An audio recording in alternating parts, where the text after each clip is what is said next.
Hi friends, आज एक छोटा सा इंसिडेंट मैं आपके साथ शेयर करना चाहता हूँ। काफ़ी पुराना इंसिडेंट है और आज कुछ ट्विटर ट्वीट्स देखते हुए ये वापस से याद आ गया। तो ये मैंने लिखा लिखा लिखा और वो इतना लंबा हो गया इवेंचुअली कि मुझे लगा ट्वीट्स में अगर इसको डालने जाऊँगा तो पता चला 40-50 ट्वीट्स करने पड़ रहे हैं। इसलिए मैंने सोचा एक वीडियो बना देता हूँ, इस तरह से आप लोग मुझे देख भी सकेंगे और जिस तरह से मैंने लिखा वो मैं अच्छे से पढ़ भी पाऊँगा। ठीक है, so the question is around, are there any act which are like absolutely selfless? क्या दुनिया में कुछ भी बिल्कुल सेल्फलेस एक्ट होता है? Have you done anything without expecting anything in return? Absolutely no expectations. Whenever I read something about selfless giving, I remember my school principal, Mr. Mukesh Dhondiyal, and his timeless teaching on that sunny day in 1997. So as I said, it's pretty old, and I'm pretty old. I was studying in Dersang National School, Devghar, Jharkhand. The physics teacher was absent and he volunteered. My principal, Mukesh Dhondiyal, volunteered to take the class on her behalf. Obviously, he wasn't going to teach us physics, which wasn't his forte. Unlike other principals that I met before and after him, he was more like an elder brother to us. Friendly, charming, and always impressive. I was in hostel and he would always join us during evening sports time. His six-hitting capacity would always put us in absolute awe of him. Obviously, we were no match to him as he was in his late 30s only, and we were about 11 or 12 year olds. So जब भी वो हम लोग के साथ खेलते थे और लगातार छक्के पे छक्के मारते थे हम लोग के बॉल्स के, तो बॉलिंग के, तो हम लोग को लगता था वाह, we were not that bad bowlers also, but he was just pretty good. Okay. So after a general chit chat on that class, the conversation somehow turned towards selfless giving. I don't remember how, but then he wrote these words on the green board. We used to have green boards then. Ahimsa Parmo Dharma. We all knew the famous words by Gandhiji. Then he rubbed out Ahimsa and replaced it with Swartha. So it became Swartha Parmo Dharma. And we, a class of 11 or 12-year-olds, were perplexed. Confused, he asked, how many of you think that this is wrong? And almost instantly, we all raised our hands. He asked me and a close friend of mine to stand up and gave us a situation, a hypothetical situation. You two are going through a jungle and both of you are hungry. You have some food, but if you share with him, you would have to go half belly. मतलब आधे पेट ही खा पाओगे तुम, खाना बढ़ जाएगा, जिंदा रहोगे लेकिन भूख नहीं मिटेगी तुम्हारी पूरी तरह से. Would you share your food with your best friend? And I proudly said, yes, I will do. Everyone will do, right? Right? He said, good. Now after a while, few dacoits surround you two and tell you that they are going to kill one of you and let the other walk free to his family. They give a pistol to both of you and ask you to make a decision. If you don't shoot, then the dacoits shoot both of you. And no, you cannot shoot at the dacoits in this hypothetical imaginary scenario. We could not say anything, but at our hearts we knew that we would pull the trigger at each other.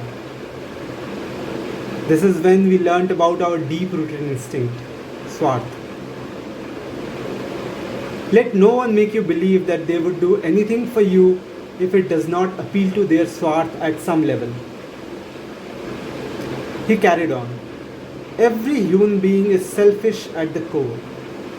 We are then trained to hide that basic instinct because world cannot run smoothly if people are overtly selfish.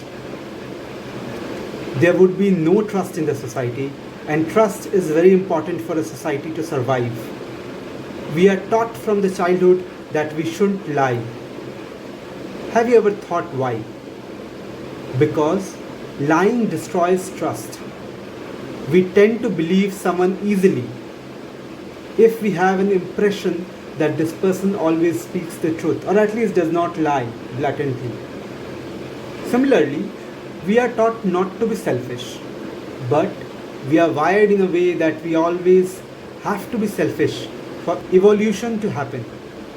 If we were not selfish, dinosaurs would have been ruling the world and not us.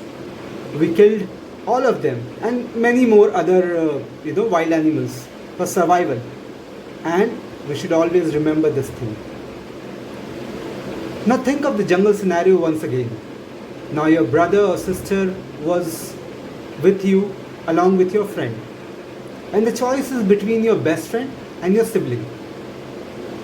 Who would you shoot now?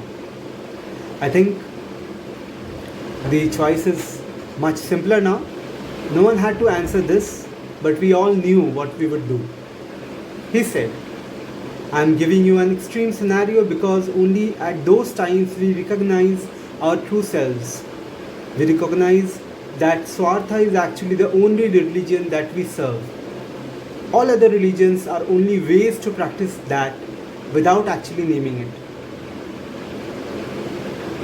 But did you see that in the first scenario, your Swartha was only till yourself? While in the next one, your sibling was also part of your Swartha. Any hurt to them was a hurt to you. Broaden this and your whole family becomes a part of your Swartha. Any harm to your family is a harm to you. You would fight tirelessly for every member of your family if they are wronged. And if while doing that, you have to give up your life for them, you would happily do it.